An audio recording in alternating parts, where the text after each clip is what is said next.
అందరికీ నమస్తే అండి. ఇప్పుడు ఏవైతే అన్న టీచింగ్స్ చెప్తున్నారో, అవన్నీ నా లైఫ్‌లో నేను ఇంప్లిమెంట్ చేసుకొని, నా పిల్లలతో కూడా అదే టీచింగ్స్ ఫాలో అవుతూ జనరల్‌గా వాళ్ళు కూడా అవే టీచింగ్స్ వింటున్నారు.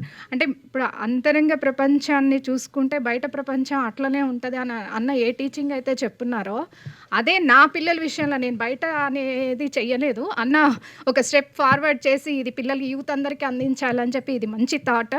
అయితే నేను నా పిల్లల విషయంలో నేను ఇది ఇంప్లిమెంట్ చేస్తున్నానండి. అలానే రన్ అవుతుంది ఇప్పుడు. అది మాత్రం కాన్ఫిడెంట్‌గా నేను చెప్పగలుగుతాను. నా ఏజ్ కూడా నేను ఇక్కడ ధర్మాల్లో స్టార్ట్ అయ్యేటప్పుడు 13 ఇయర్స్ ఏజ్ నుంచి నేను అమ్మా భగవాన్ టీచింగ్స్ వింటున్నాను. స్టిల్ నౌ ఇప్పటి వరకు అన్న ఏవైతే టీచింగ్స్ చెప్పినారో అవి 100కి 200% కరెక్ట్ అండి. అదే జరుగుతుంది నా లైఫ్‌లో కూడా. ఇట్లాంటి యూత్ చాలామంది ఉన్నారు. నెక్స్ట్ స్టెప్‌లో వాళ్ళందరిని కూడా ఇట్లానే మీ ముందు మీడియా ముందుకు తీసుకొనొస్తున్నానని చెప్తాను. గర్వంగా చెప్పగలుగుతాను. థ్యాంక్ యూ అండి.